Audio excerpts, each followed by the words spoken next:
네, 우리 임마누엘 찬양대 귀한 찬양 감사합니다. 임마누엘, 하나님 우리와 함께 하십니다. 믿으시면 아멘. 날마다 그 주님과 더불어 동행하시며 날마다 새로운 삶을 경험하시기를 주의 이름으로 축원합니다.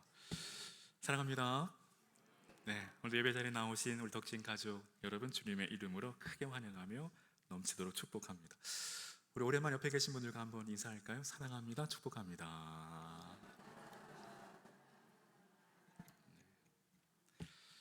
이제 오늘로 야고보서의 강해가 마치게 됩니다.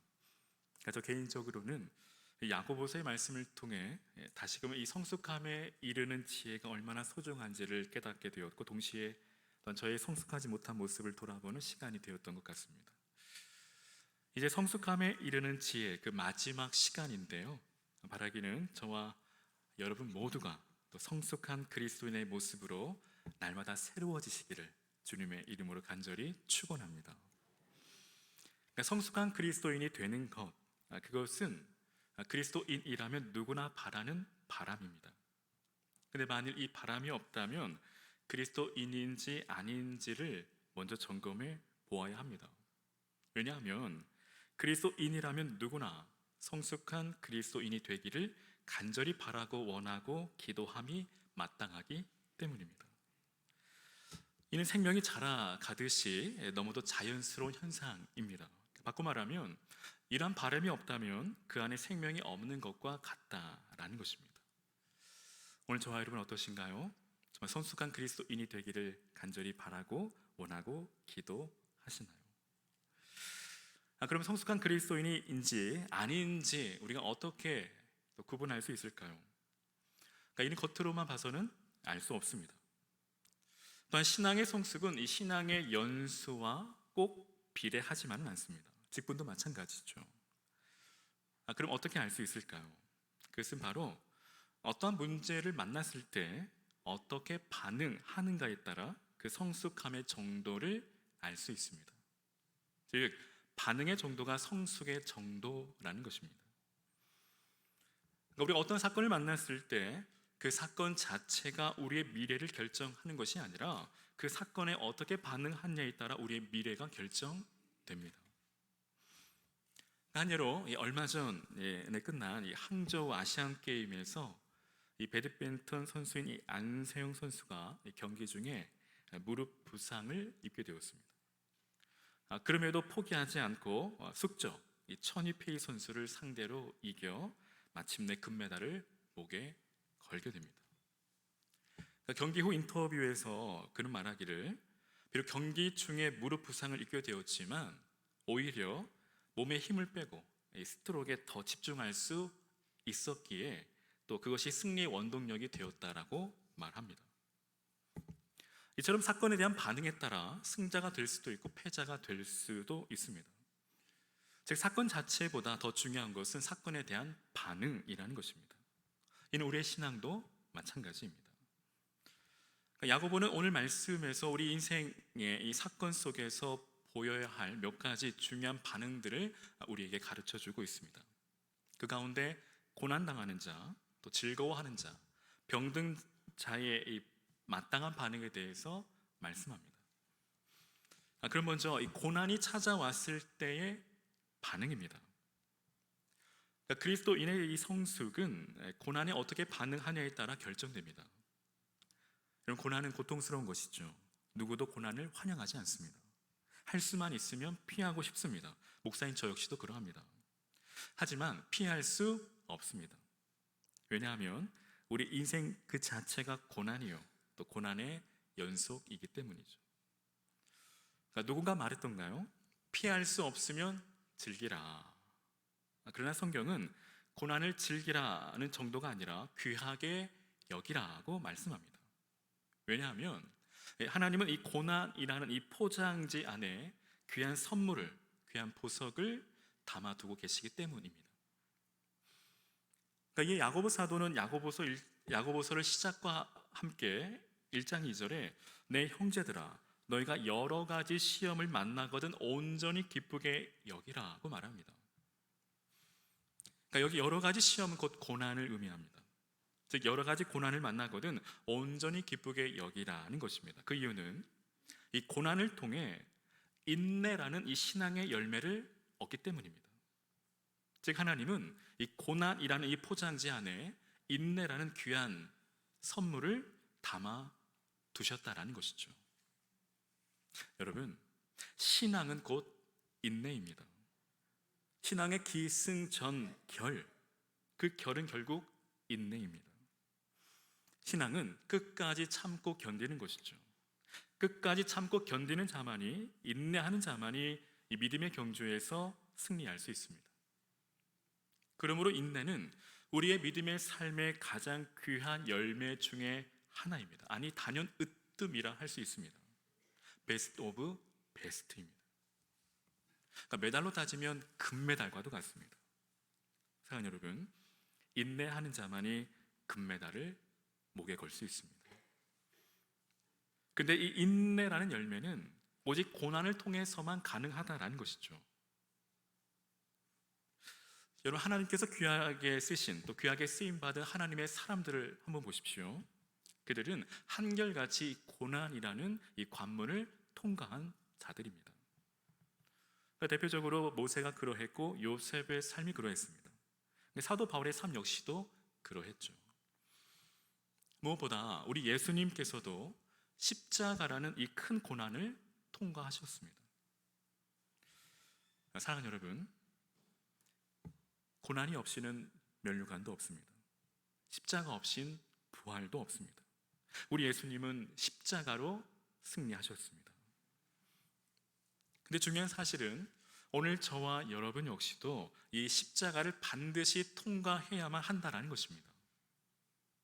우리가 걷는 이 길은 좁은 길, 좁은 문이기 때문이죠. 그러기 위해서 인내해야 합니다. 인내하지 않고서는 이 십자가를 통과할 수 없고 좁은 문을 통과할 수 없습니다. 면류관을 받을 수 없습니다. 그러므로 인내가 무엇보다 중요합니다. 그런데 여러분, 인내하는 자는 반드시 의의 면류관, 생명의 면류관, 승리의 면류관이 예비되어 있음을 믿으시기를 바랍니다. 고로 이 고난의 참 의미를 아는 자는 끝까지 참고 인내할 수 있다는 것이죠. 오늘 혹 이 자리 고난 중에 계신 분 계신가요? 고난의 참 의미를 기억하시기를 바랍니다. 즉 고난은 인내라는 열매를 맺을 수 있는 기회이고 또 금메달을 목에 걸 수 있는 찬스입니다. 물론 쉽지 않습니다. 그래서 믿음이 필요합니다. 오늘 우리에게 고난이 찾아올 때에 믿음으로 끝까지 참고 견디시기를 바랍니다. 오래 참으시기를 바랍니다. 너무 무심하게 또 야속하게 들리실지 모르겠지만 고난의 양을 온전히 채우십시오. 고난의 끝이 생각보다 더 가까이 있을지도 모릅니다. 그동안 참고 또 견디셨다면 조금만 더 힘을 내어 주십시오. 바라기는 저와 여러분, 우리 인생의 고난을 통해 인내의 열매를 맺어 이 믿음의 경주에서 마침내 승리하시기를 주님의 이름으로 간절히 축원합니다. 이어서 고난이 찾아올 때의 반응은 기도입니다. 13절에 너희 중에 고난당하는 자가 있느냐? 그는 기도할 것이요. 여러분, 미숙한 사람은 고난을 만나면 어떻게 반응할까요? 미숙한 자는 원망으로 반응하고 또 쉽게 맹세합니다. 그러니까 성도들 가운데에도 고난이 찾아오면 하나님과 거래를 하는 사람들이 있습니다. 맹세하는 것이죠. 즉, 이 문제를 해결해 주시면 이렇게 하겠습니다. 다시는 죄를 짓지 않겠습니다. 평생 새벽 제단을 쌓겠습니다. 나의 전 소유를 바치겠습니다. 사실 누구나 물에 빠지면 지푸라기라도 잡고 싶은 심정이죠. 근데 문제는 고난의 때에 맹세한 것들을 지키지 못할 때가 많다라는 것입니다. 오히려 물에 빠진 사람 건져줬더니 어떻게 반응합니까? 제 보따리 내놓으라고 하죠. 그러니까 이와 관련해 한 예화를 소개해드리면 어떤 사람이 호수에 빠졌습니다. 그때 옆에 있던 친구가 물에 빠진 사람을 구해줍니다. 그러니까 그 자리에 있던 어떤 사람이 물에 빠진 사람에게 이렇게 말합니다. 당신은 당신의 생명을 구해준 사람에게 적어도 100달러는 주어야 합니다. 그러자 물에 빠진 사람이 이렇게 대답합니다. 50달러로 깎아주면 안 될까요? 사실 제가 물에서 구출될 때 반은 죽어 있는 상태였거든요. 어쩌면 이것이 오늘 우리의 죄된 본연의 모습 아닐까요? 화장실 들어갈 때와 나올 때가 다릅니다. 그리고 고난이 찾아오면 원망이나 맹세는 성숙한 모습이 아닙니다. 무엇보다 원망이나 맹세는 아무런 도움이 되지 않는다라는 사실입니다. 오히려 상황을 더욱 나쁘게 만듭니다. 특별히 이 원망은 백해무익합니다. 그러니까 우리가 아는 것처럼 그 확실한 증거가 바로 구약의 이스라엘 백성들이죠. 그들은 광야 40년 동안 원망으로 치달았습니다. 결국 약속의 땅 가나안에 들어가지 못하고 광야에 묻히고 말죠. 그리고 우리는 원망할 그 시간에 오히려 기도해야 합니다. 여러분, 극장에 가보신 분들, 또 밝은 곳에 있다가 또 어두운 곳에 들어가 보신 분들은 한 번쯤 경험해 보셨을 텐데요. 여러분, 밝은 곳에 있다가 갑자기 어두운 곳에 들어가면 어떤 현상이 나타납니까? 앞이 전혀 보이지 않죠. 캄캄합니다. 아무것도 보이지 않습니다. 그때 어떻게 해야 할까요? 물론 핸드폰을 켤 수도 있지만 그보다 잠시 눈을 감았다 뜨면 됩니다. 그러니까 잠시 눈을 감았다 뜨면 우리의 동공이 확장되어 작은 빛에도 앞을 볼 수 있기 때문이죠. 이와 같이 고난이 찾아오면 우리는 어떻게 반응해야 할까요? 바로 잠시 눈을 감는 것입니다. 바로 기도입니다. 여러분, 기도란 무엇일까요? 기도란 모든 환경과 상황에 잠시 눈을 감는 것입니다. 그리고 우리의 시선을 주님께 돌리는 것이죠. 주님께 집중하는 것입니다. 사랑하는 여러분, 우리의 시선을 주님께 돌릴 때, 주님께 집중할 때 주님께서 우리에게 밝은 빛을 비추어 주십니다. 앞을 보게 하고 갈 길을 밝히 보여주신다라는 사실입니다. 믿으시면 아멘. 기도하는 그 시간 주님은 우리의 그 작은 신음에도 귀 기울이시고 응답하실 뿐 아니라 어둠의 밝은 빛을 비추어 주심을 믿으시기를 바랍니다. 사랑하는 여러분, 어떤 어려운 문제에도 해답을 안다면 더 이상 문제가 되지 않습니다. 우리 인생의 해답을 알고 있죠. 그 해답은 무엇입니까? 바로 예수 그리스도이십니다. 믿으시면 아멘. 고로 고난이 찾아올 때에 기도하시기를 바랍니다. 우리 인생의 어려운 난관, 어려운 문제를 만났을 때, 고난을 만났을 때 주님께로 나아가 그 문제의 해답을 찾는 저와 여러분 되시기를 주님의 이름으로 간절히 축원합니다. 계속해서 즐거운 일을 만났을 때 어떻게 반응해야 될까요? 찬송입니다. 13절 하반절에 즐거워하는 자가 있느냐? 그는 찬송할지니라. 고난과 즐거운 일은 아주 대조적이죠. 고난의 때는 기도해야 하지만 즐거운 일을 만났을 때는 찬송해야 합니다. 여러분, 고난이 언제까지나 계속되지는 않습니다. 고진감래, 고생 끝에 반드시 낙이 찾아옵니다. 그때 할 일은 찬송하는 것이죠. 여러분, 우리 인생을 너무 고통스럽게만 생각하지 마십시오. 기쁜 날도 많습니다. 즐거운 날도 있습니다. 하나님이 우리로 반드시 웃게 하십니다. 그러니까 구약의 하나님은 이 아브라함의 이 아내인 이 사라로 하여금 그 이삭을 잉태케 하심으로 마침내 웃게 하시죠. 창세기 21장 6절에 사라가 이르되 하나님이 나를 웃게 하시니 듣는 자가 다 나와 함께 웃으리로다. 즉 고난의 때를 잘 통과하면 하나님이 우리를 높여주실 뿐 아니라 우리의 삶을 형통케 하시고 우리로 하여금 반드시 웃게 하신다라는 것입니다. 그때 우리는 즐거워해야 합니다. 근데 여러분, 우리가 즐거워할 때 반드시 조심해야 될 것이 있는데 그것이 바로 교만입니다. 우쭐하는 것이죠. 즉 하나님의 은혜를 망각하고 자기 자랑을 시작하는 것입니다. 마치 자신이 잘나고 똑똑해서 된 것처럼 착각합니다. 여러분 기억하십시오. 교만은 패망의 선봉입니다. 여러분 성숙한 사람은 교만하지 않습니다. 겸손합니다. 교만하면 그 마음에 마귀가 틈을 타게 되고 결국 하나님께 순종하지 않게 되며 그 마음이 완악해집니다. 결국 하나님이 교만한 자를 대적하시고 하나님의 은혜가 떠나고 맙니다. 그러므로 우리 가운데 즐거운 일을 만났을 때 우리는 교만하지 않도록 겸손으로 반응해야 합니다. 그리고 그 겸손의 반응이 바로 하나님을 찬송하는 것입니다. 즉 모든 영광을 하나님께 돌리는 것이죠.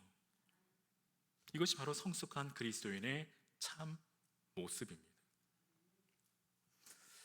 근데 여러분, 저 개인적으로 오늘 13절 말씀을 묵상하는 중에 하나님께서 제 마음을 감동케 하시는데 오늘 이 말씀을 이렇게 받게 하십니다. 오늘 13절에 너희 중에 고난 당하는 자가 있느냐? 그는 기도할 것이요 고난 중에 기도하는 자는 즐거워하는 자가 되게 하시고 그는 반드시 찬송하게 될 것이라. 그러므로 여러분, 어떠한 환경과 상황에서도 기도를 놓지 마십시오. 기도하는 자 반드시 기쁨의 날, 찬송의 날 주실 줄로 믿습니다. 더 나아가 질병에 찾아올 때 우리는 어떻게 반응해야 될까요? 믿음의 간구입니다.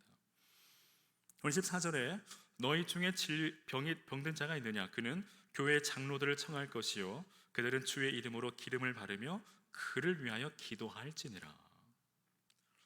그러니까 질병은 인생에서 경험하는 고난 중에 하나입니다.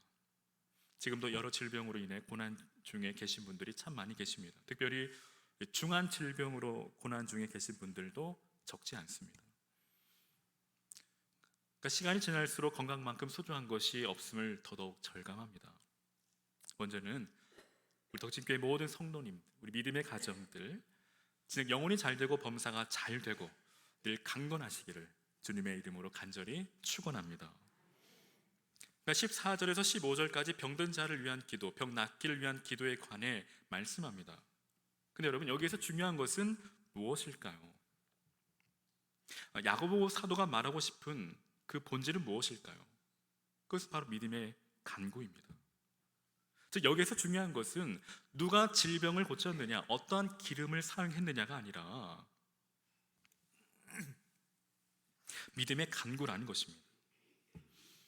물론 신유의 은사가 있는 분들도 계십니다. 부정하지 않습니다.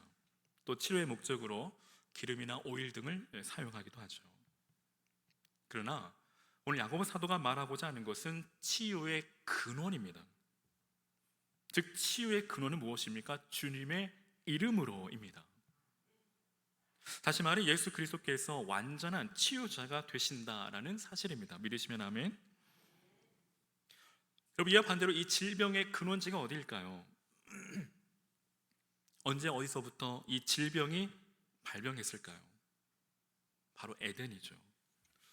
즉 아담과 하와가 범죄함으로 하나님과의 관계가 깨어지게 되고 그로 말미암아 온 인류의 이 죄의 바이러스가 퍼지기 시작합니다. 그리고 그 나타난 그 죄의 결과가 바로 질병입니다. 그래서 여러분 15절과 16절의 믿음의 기도는 병든 자를 구원하리니 주께서 그를 일으키시리라. 혹시 죄를 범하였을지라도 사하심을 받으리라.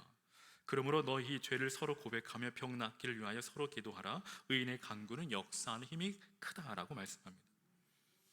즉 여기 믿음의 기도는 바로 하나님과의 깨어진 관계를 다시금 회복하는 것이죠. 그러므로 병 낫기를 위해 기도하기에 앞서 먼저 우리 죄를 고백함으로 하나님과의 관계를 회복하는 것이 우선이라는 것입니다. 그것이 가장 중요하고 그것이 가장 시급하다는 것입니다. 사실 질병보다 더 심각한 것은 죄입니다. 오늘 이 자리에 질병으로 인해 고통 가운데 계신 분 계신가요? 중한 질병으로 인해 낙심 가운데 계신 분 계십니까? 그렇다면 먼저 하나님과의 관계를 회복하시기를 바랍니다. 여러분, 흔히들 이 만병의 근원이 이 스트레스라고들 하죠. 이 스트레스로 인하여 마음이 깨어진 상태입니다. 마음이 혼란합니다. 안정감이 없습니다. 평안함이 없습니다. 늘 불안하고 초조합니다. 이 강박에 공황장애에 시달려 살아갑니다. 늘 우울합니다. 잠을 이루지 못합니다. 이 원인이 다 어디에서 왔을까요? 물론 다 그런 것은 아니라 할지라도 대부분 하나님과의 관계가 깨어졌기 때문입니다. 하나님과의 관계가 소원해졌기 때문입니다. 하나님과의 관계가 멀어졌기 때문입니다. 그러므로 근본적인 치유의 방법은 무엇일까요? 물론 치유의 목적으로 기름을 발라야 합니다. 즉 병원 치료도 받아야 하고 약물 치료도 받아야 합니다. 필요하면 상담도 받아야 합니다. 하지만 근본적인 해결책은 될 수 없습니다. 시간이 지나면 또 발병합니다. 근본적인 해결책, 그것은 바로 하나님과의 관계, 하나님과의 거리를 회복하는 것이죠. 여러분, 쉽게 이 다윗의 삶을 한번 보십시오. 다윗의 삶은 어땠을까요? 늘 만족했을까요? 인간적인 눈으로 볼 때에 다윗의 삶이야말로 참으로 우울한 삶입니다. 매우 절망적입니다. 늘 스트레스가 가득한 삶입니다. 그는 가족으로부터도 인정받지 못했고 늘 무시당하며 소외당하며 심각하게는 마치 가족으로부터 버림받은 것 같은 삶을 살아야만 했습니다. 그 이유에 대해서 어느 학자들은 다윗이 혼외 자식이었기 때문이라고도 말합니다. 그뿐 아니라 다윗, 그는 늘 사울에 쫓겨 죽음의 위협 속에서 살아가야 했습니다. 늘 도망자의 신세를 면치 못했습니다. 그는 살기 위해 많은 사람 앞에서 미친 척을 해야만 했습니다. 과연 잠이 왔을까요? 그 마음의 상처가 얼마나 깊었을까요? 살아도 사는 게 아니었을 겁니다. 어쩜 죽지 못해 살았을지도 모릅니다. 그럼에도 여러분, 오늘 다윗의 고백이 무엇입니까? 다윗의 고백을 보십시오. 시편 23편 1절에 여호와는 나의 목자시니 내게 부족함이 없으리로다. 또한 그는 시편 16편 8절로 11절에 내가 여호와를 항상 내 앞에 모시며 그가 나의 오른쪽에 계심으로 내가 흔들리지 아니하리로다. 이러므로 나의 마음이 기쁘고 나의 영도 즐거워하며 내 육체도 안전히 살리니 이는 주께서 내 영혼을 수월에 버리지 아니하시며 주의 거룩한 자를 멸망시키지 않으실 것임이니이다. 주께서 생명의 길을 내게 보이시리니 주의 앞에는 충만한 기쁨이 있고 주의 오른쪽에는 영원한 즐거움이 있나이다. 즉 하나님과의 관계입니다. 비록 다윗의 삶에 수많은 고난과 역경이 찾아왔지만 그는 전혀 문제가 되지 않았습니다. 그 비결은 바로 하나님과의 거리, 하나님과의 관계입니다. 고려 여러분, 성숙한 그리스도인은 질병이 찾아왔을 때 기도합니다. 그 기도는 단순히 병 낫기만을 바라는 기도가 아니라 하나님과의 관계 회복을 위한 기도입니다. 먼저 자신의 죄를 고백하고 눈물의 참회의 기도를 드리는 것이죠.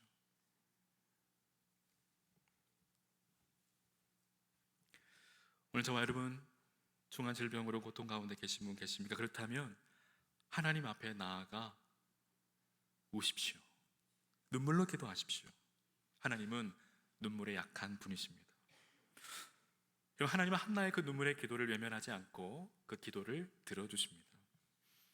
오늘 사무엘상 1장 10절에 한나가 마음이 괴로워서 여호와께 기도하고 통곡하며 서원하여 이르되 만군의 여호와여, 만일 주의 여종의 고통을 돌아보시고 나를 기억하사 주의 여종을 잊지 아니하시고 주의 여종에게 아들을 주시면 내가 그의 평생에 그를 여호와께 드리고 삭도를 그의 머리에 대지 아니하겠나이다.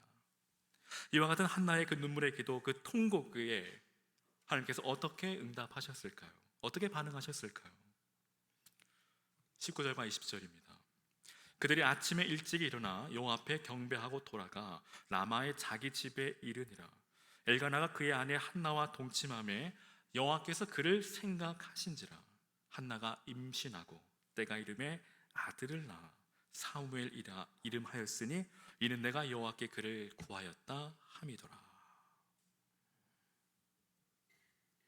사랑하는 여러분, 건강상의 문제가 있습니까? 자녀의 문제가 있습니까? 가정의 문제가 있습니까? 직장의 문제가 있습니까? 사업의 문제가 있습니까? 관계의 문제가 있으신가요? 그럼 하나님 앞에 나아가 여러분 우십시오. 통곡하십시오. 하나님 앞에서 울면 모든 문제가 해결됩니다. 시편 126편 6절 말씀처럼 울며 씨를 뿌리는 자 반드시 기쁨으로 그 단을 거두게 하실 줄로 믿습니다. 그러므로 먼저는 오늘 저와 여러분의 그 믿음의 삶에 눈물이 회복되어 주시기를 주의 이름으로 간절히 축원합니다.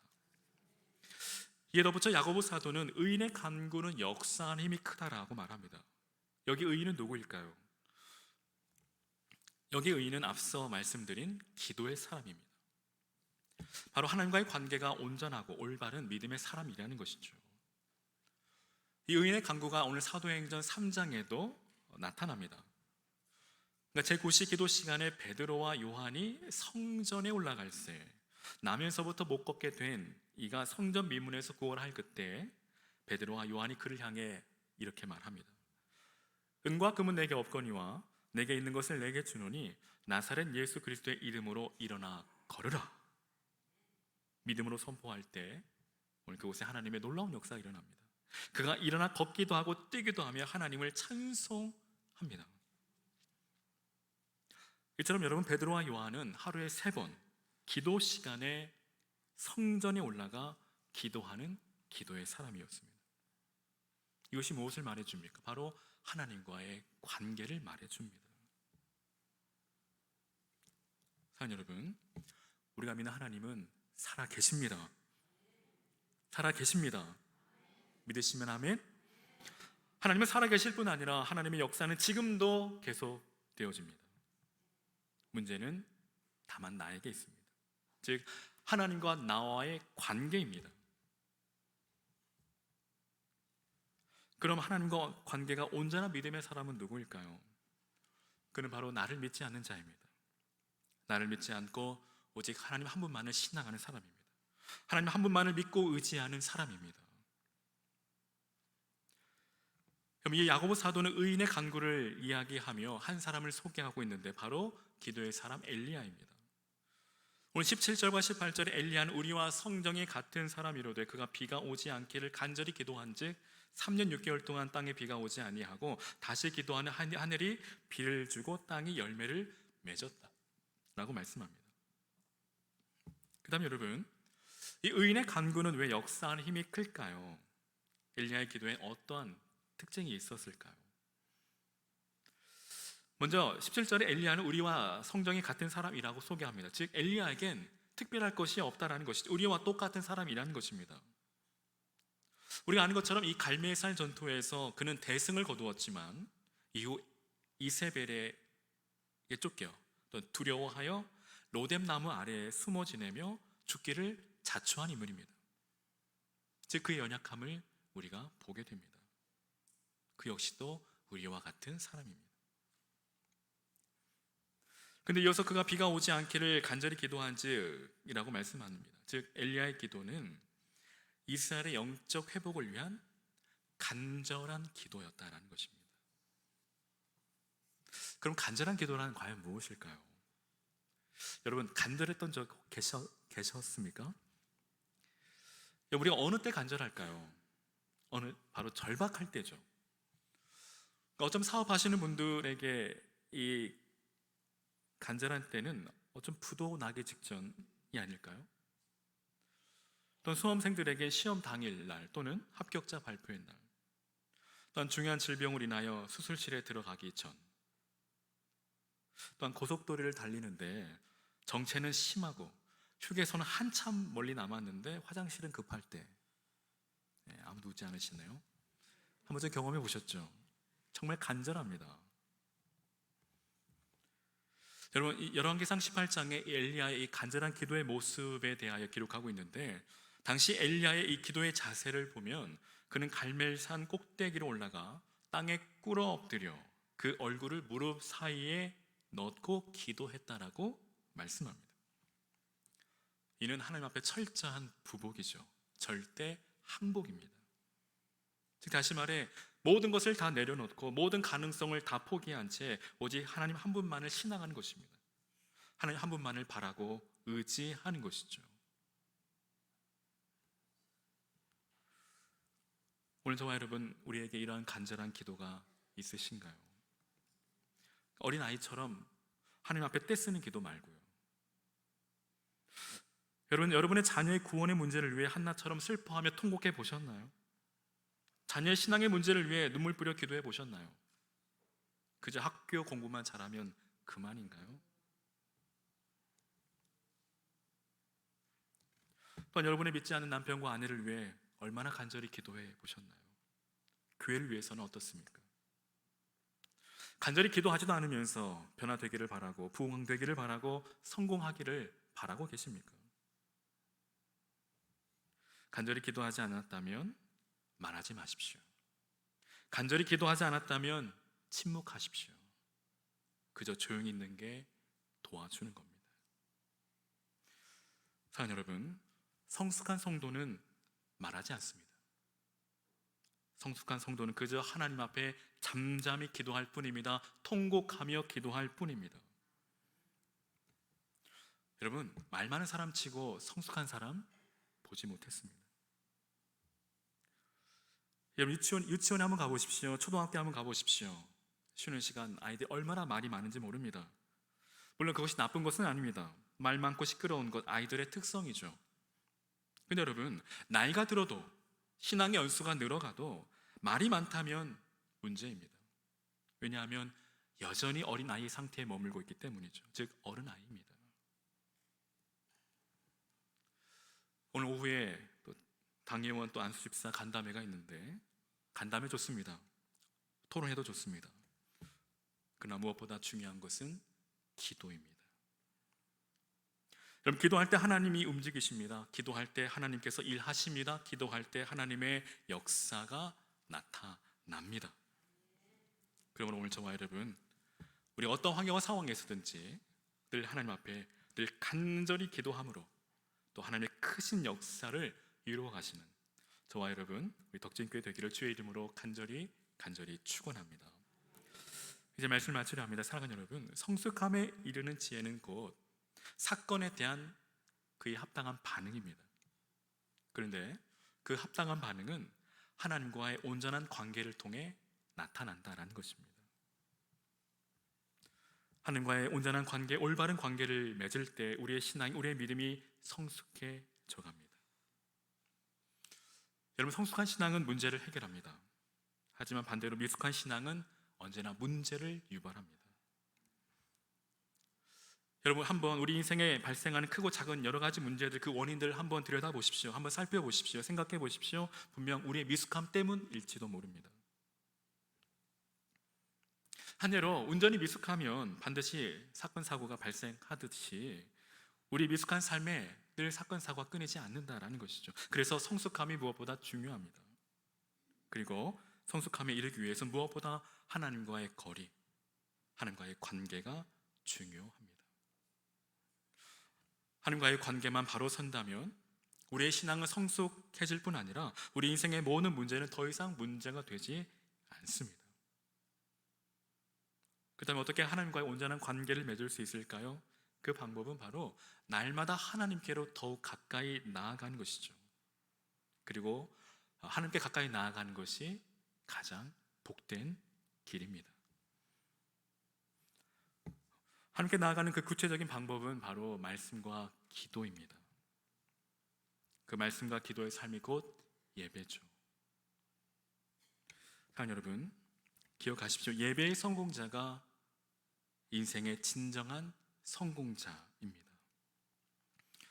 오늘 우리는 예배를 마치고 이제 삶의 현장으로 나아갑니다. 여러분, 이 예배를 마치면 우리의 삶의 예배가 시작된다라는 것입니다. 이 한 주도 저와 여러분의 삶의 현장에서, 그 일터의 현장에서, 또 부르신 그곳에서 하나님을 예배하는 예배의 성공자가 다 되시기를 주의 이름으로 간절히 축원합니다.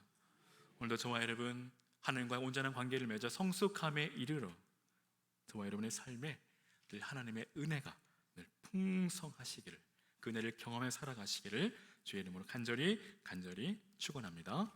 아멘. 그럼 함께 이 시간 우리 기도의 자리로 나아가고자 합니다. 오늘 저와 여러분의 삶에 어떠한 문제가 있으신가요? 고난이 있습니까?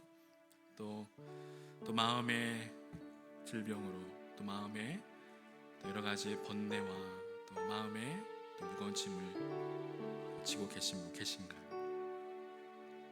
그 다음 이 시간 우리가 먼저 하나님과의 관계를 한번 점검해 보시기를 바랍니다.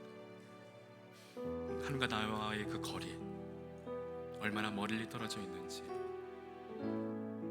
다시 한번 우리가 하나님과 관계를 회복할 수 있도록 날마다 하나님께로 더 가까이 나아가게 하시고 또 하나님과 늘 관계 맺는 삶을 통해 또 성숙함에 이르러 또 우리 삶의 어떠한 문제, 어떠한 고난, 어떠한 환경과 상황에서도 또 우리가 넉넉히 이기며 승리케 하시고 오히려 주님 주신 참 평안을 누리며 또 하늘의 기쁨을 누리고 이 땅에서 또 주님 주신 은혜를 마음껏 누리며 살아가는 복된 성도의 삶이 되게 하여 주십시오. 이 시간 다시 한번 하나님과 그 관계를 우리가 점검해 보면서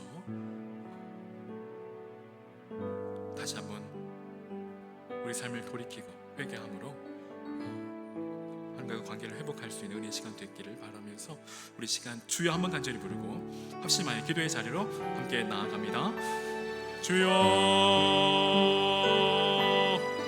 살아계신 하나님 아버지, 오늘 우리의 삶에 하나님 아버지의 수많은 여러 가지 또 시험과 또 문제 또 고난 찾아올 때에 하나님 우리가 그 가운데 낙심치 않게 하시고 또 기도함으로 하나님 그 어떤 어려운 문제 어려운 고난도 능히 이기게 하시고 하나님은 능히 극복하게 하시옵소서.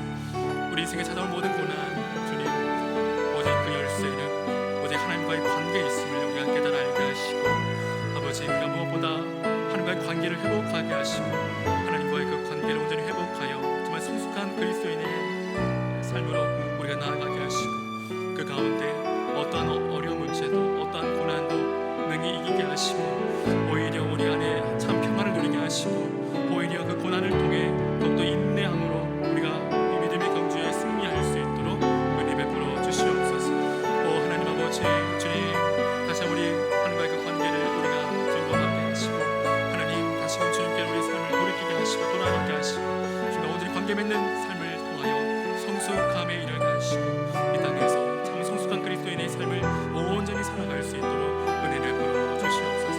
주님 우리의 믿음을 넣으시고 아버지 오늘 우리 가운데 성령 충만케 하셔서 날마다 주님과의 온전히 관계 맺는 삶을 살아가게 하여 주시고 날마다 주님께로 더 가까이 가는 믿음의 삶으로 주께서 우리의 걸음 인도하여 주시옵소서. 주님 우리의 삶을 주님 다스려 주시고 우리의 삶을 주님 인도하여 주시옵소서. 우리의 삶에 주님으로 인하여 완전한 치유와 회복을 경험하게 하여 주시고 하늘의 평화를 땅에 많이 맛보게 하시고 경험하며 살아갈 수 있도록 은혜 베풀어 주시옵소서. 함께하여 주옵소서.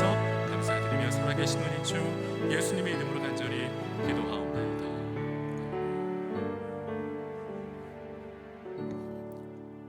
살아계신 하나님 아버지, 우리가 하나님과 늘 관계 맺는 삶을 통해 우리의 신앙이 날로 더욱 성숙함에 이르게 하시고 그 성숙한 신앙으로 말미암아 그 어떠한 고난도 그 어떠한 어려움도 어떠한 문제도 넉넉히 이기며 승리하며 살아갈 수 있도록 은혜 베풀어 주옵소서. 우리 안에 고난이 찾아올 때에 먼저 하나님과의 관계를 점검하게 하시고 또 하나님과 관계를 회복하게 하시고 더욱더 주님 앞으로 더 가까이 나아가는 참 복된 성도의 삶으로 우리 주님 인도하여 주옵소서. 주님 다시 오실 그날까지 늘 주님과 관계 맺는 삶을 온전히 살아가게 하시고 늘 말씀과 기도와 늘 예배로 늘 주님 앞에 나아가게 하옵소서. 감사드리며 예수님의 이름으로 기도하옵나이다. 아멘.